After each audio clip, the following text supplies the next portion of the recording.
लक्ष्मी नारायणाय नमः। नमस्कार प्रिय मित्रों, प्रस्तुत है धनतेरस की पौराणिक कथा जब किसान के घर ठहर गई माँ लक्ष्मी। इस कथा को पढ़ने अथवा सुनने मात्र से ही माता लक्ष्मी की पूर्ण कृपा प्राप्त होती है। तो आइए सुनते हैं यह कथा। कार्तिक कृष्ण पक्ष की त्रयोदशी तिथि के दिन धनतेरस का पर्व पूरी श्रद्धा व विश्वास के साथ मनाया जाता है। धन्वंतरि के अलावा इस दिन देवी लक्ष्मी और धन के देवता कुबेर की भी पूजा करने की मान्यता है। इस दिन को मनाने के पीछे धन्वंतरि के जन्म लेने की कथा के अलावा इसके बारे में एक दूसरी कहानी भी प्रचलित है। कहा जाता है कि एक समय भगवान विष्णु मृत्युलोक में विचरण करने के लिए आ रहे थे। तब लक्ष्मी जी ने भी उनके साथ चलने का आग्रह किया। तब विष्णु जी ने कहा कि यदि मैं जो बात कहूँ तुम अगर वैसा ही मानो तो फिर चलो। तब लक्ष्मी जी उनकी बात मान गईं और भगवान विष्णु के साथ भूमंडल पर आ गईं। कुछ देर बाद एक जगह पर पहुंचकर भगवान विष्णु ने लक्ष्मी जी से कहा कि जब तक मैं ना आऊँ तुम यहाँ ठहरो, मैं दक्षिण दिशा की ओर जा रहा हूँ, तुम उधर मत आना।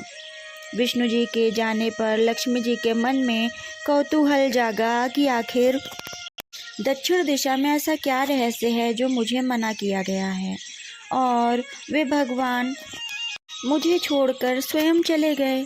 लक्ष्मी जी से रहा न गया और जैसे ही भगवान आगे बढ़े लक्ष्मी जी भी पीछे पीछे चल पड़ी। कुछ ही आगे जाने पर उन्हें सरसों का एक खेत दिखाई दिया जिसमें खूब फूल लगे थे। सरसों की शोभा देखकर वह मंत्रमुग्ध हो गईं और फूल तोड़कर अपना श्रृंगार करने के बाद ही आगे बढ़ीं। आगे जाने पर एक गन्ने के खेत से लक्ष्मी जी गन्ने तोड़कर रस चूसने लगीं। उसी क्षण विष्णु जी आए और यह देख लक्ष्मी जी पर नाराज होकर उन्हें श्राप दे दिया कि मैंने तुम्हें इधर आने को मना किया था पर तुम न मानी और किसान के खेत में चोरी का अपराध कर बैठी। अब तुम इस अपराध के दंड के स्वरूप किसान की 12 वर्ष तक सेवा करोगी। ऐसा कहकर भगवान उन्हें छोड़कर क्षीर सागर चले गए। तब लक्ष्मी जी उस गरीब किसान के घर रहने लगी।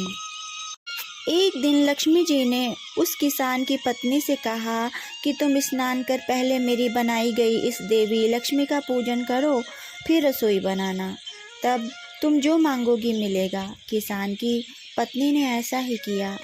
पूजा के प्रभाव और लक्ष्मी जी की कृपा से किसान का घर दूसरे ही दिन से अन्न धन रत्न स्वर्ण आदि से भर गया। लक्ष्मी जी ने किसान को धन धान्य से पूर्ण कर दिया। किसान के 12 वर्ष बड़े ही आनंद से कट गए। फिर 12 वर्ष के बाद लक्ष्मी जी जाने के लिए तैयार हुईं। विष्णु जी लक्ष्मी जी को लेने आए तो किसान ने उन्हें भेजने से इनकार कर दिया। तब भगवान ने किसान से कहा कि इन्हें कौन जाने देता है, यह तो चंचला हैं, कहीं नहीं ठहरती। इनको बड़े बड़े भी लेकिन रोक नहीं पाते। इनको मेरा श्राप था, इसीलिए 12 वर्ष से तुम्हारी सेवा कर रही थी। तुम्हारी 12 वर्ष सेवा का समय पूरा हो चुका है। किसान हठपूर्वक बोला कि नहीं, अब मैं लक्ष्मी जी को नहीं जाने दूंगा। तब लक्ष्मी जी ने कहा कि हे किसान, तुम मुझे रोकना चाहते हो तो जो मैं कहूँ वैसा करो। कल धनतेरस है, तुम कल घर को लीप पोत कर स्वच्छ करना, रात्रि में घी का दीपक जलाकर रखना और सायंकाल मेरा पूजन करना और एक तांबे के कलश में रुपए भरकर मेरे लिए रखना। मैं उस कलश में निवास करूंगी, किंतु पूजा के समय मैं तुम्हें दिखाई नहीं दूंगी। इस एक दिन की पूजा से वर्ष भर मैं तुम्हारे घर से नहीं जाऊंगी। यह कहकर वह दीपकों के प्रकाश के साथ 10 दिशाओं में फैल गईं। अगले दिन किसान ने लक्ष्मी जी के कथनानुसार पूजन किया। उसका घर धन धान्य से और भी अधिक पूर्ण हो गया और फिर सदा के लिए लक्ष्मी जी उसमें निवास करने लगीं। प्रिय मित्रों, इसी वजह से हर वर्ष धनतेरस के दिन लक्ष्मी जी की पूजा होने लगी। नमस्कार प्रिय मित्रों, आपको यह कहानी कैसी लगी कमेंट के द्वारा अवश्य बताइएगा।